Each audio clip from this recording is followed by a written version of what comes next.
یعنی میری طرف سے عمل میں کوتاہی نہیں ہوگی. میں مثال پہلے عرض کر چکا کہ قدم اٹھانے کے لیے میں تیار ہوں, ہاتھ تھامنے کے لیے تو تیار ہے. جب میں قدم اٹھا رہا ہوں تو ہاتھ تھامنے والا ہے, تو اس کے بعد میں آگے تو بڑھوں گا, اتنا تو مجھے معلوم ہے. مگر میں کتنا آگے بڑھوں اور کتنا آگے نہیں بڑھ سکوں, میں اس کا فیصلہ تجھ پر چھوڑتا ہوں. اگر کسی وجہ سے میرا حصہ کم رہ گیا, جو میں ایکسپیکٹ کر رہا تھا اس سے میرا حصہ کم رہ گیا, 1. نمبر 2, میری طرف سے کوئی کوتاہی نہیں ہوئی, تو اب اگر تیرا فیصلہ یہ ہے کہ یہ حصہ میرا رہے, تو جو تو نے میرا حصہ مقرر کیا ہے اس پر مجھے راضی رہنے کی توفیق عطا فرما.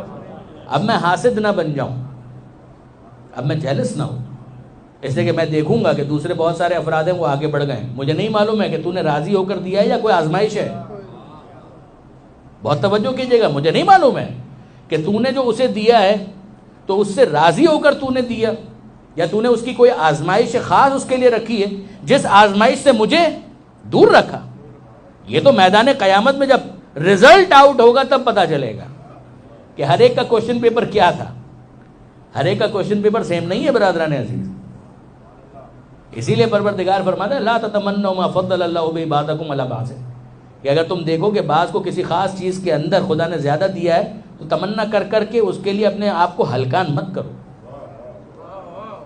اس کا پیپر کچھ اور ہے, تمہارا پیپر کچھ اور ہے. تمہاری صلاحیتیں اور ہیں, تمہارا پوٹینشل اور ہے, اس کی صلاحیتیں اور ہیں, اس کا پوٹینشل اور ہے. تم سے مانگا کچھ اور ہے, اس سے مانگا کچھ اور ہے.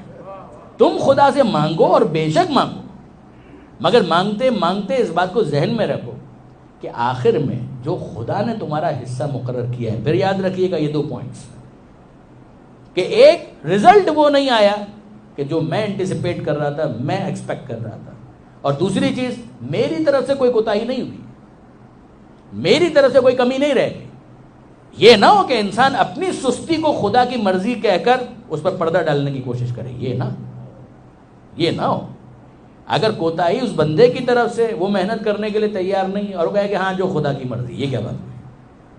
تو پروردگار عالم نے تو پہلے ہی کہا تھا کہ کوشش تو تم کو کرنی ہے. غور فرمایا آپ نے برادران عزیز. لیکن ایک مرتبہ انسان نے اپنی ایفرٹس کر لی, کوشش کر لی, زحمتیں اٹھا لی, محنت کر لی, پسینہ بہایا, اور پھر اس کے بعد رزلٹ وہ نہیں آیا, کوشش میں اس نے کمی نہیں کی, تو اب اس کا مطلب کیا ہے؟ اس کا مطلب یہ ہے کہ یہاں پر پروردگار عالم اس سے زیادہ اس موقع پر اس کو نہیں دینا چاہتا.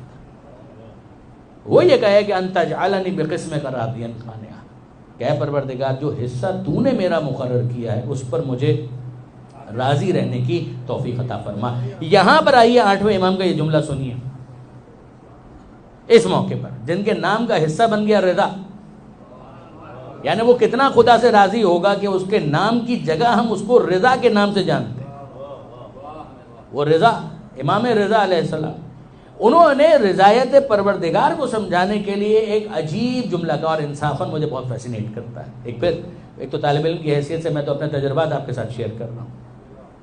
یہ 8ویں امام کا جملہ جو بحار الانوار میں بھی ہے, منتہی الاعمال میں شیخ عباس قمی نے بھی اس کو نقل کیا, اور پھر اس کے بعد ہمارے حضرت علامہ ذیشان درجہ وادی نے بھی نقوش عصمت میں بھی اس کو نقل کیا. کیا خوبصورت جملہ, رضایت پروردگار. کیا فرماتے ہیں؟ وہ فرماتے ہیں 8ویں امام فرماتے ہیں, اگر سنیے گا اس پورے سیاق و سباق کے ساتھ, اس پورے کانٹیکس کے ساتھ جو ابھی میں نے آپ کے سامنے بیان کیا. امام فرماتے ہیں اگر کوئی خدا کے دیے ہوئے مختصر رزق پر راضی ہو جاتا ہے, اگر کوئی خدا کے دیے ہوئے مختصر رزق پر راضی ہو جاتا ہے تو خدا اس کی مختصر عبادت پر راضی ہو جاتا ہے.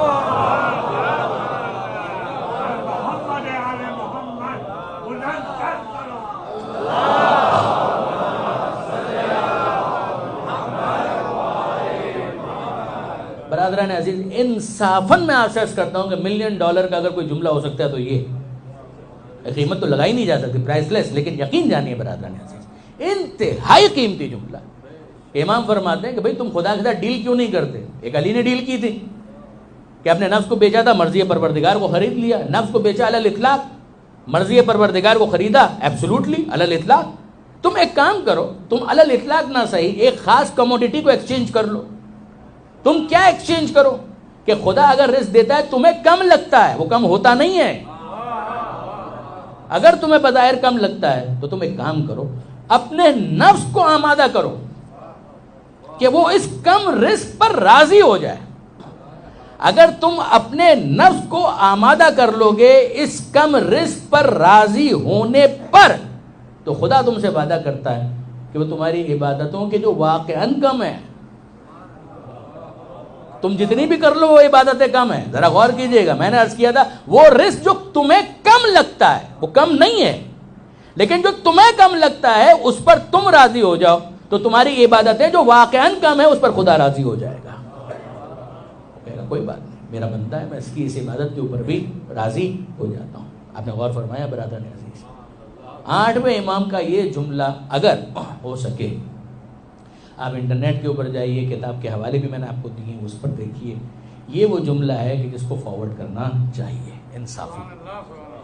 اگر کوئی کہے کہ 8ویں امام کی زندگی سے ہم کیا فارورڈ کریں، تو بہت ساری چیزیں ہیں جو آپ فارورڈ کر سکتے ہیں، مگر فیبریکیشن کی کوئی ضرورت نہیں ہے، کسی تصنع کی ضرورت نہیں، کسی کاسمیٹک کی ضرورت نہیں ہے، کسی بناوٹ کی ضرورت نہیں ہے. یہ جینون جملہ ہے 8ویں امام کا. اس جملے کو آپ فارورڈ کیجئے. واقعاً دل کو چھو جانے والا جملہ، دل پر اثر کرنے والا جملہ ہے کہ اگر کوئی خدا کے مختصر رزق پر راضی ہو جاتا ہے تو خدا اس کی مختصر عبادت پر راضی ہو جاتا ہے.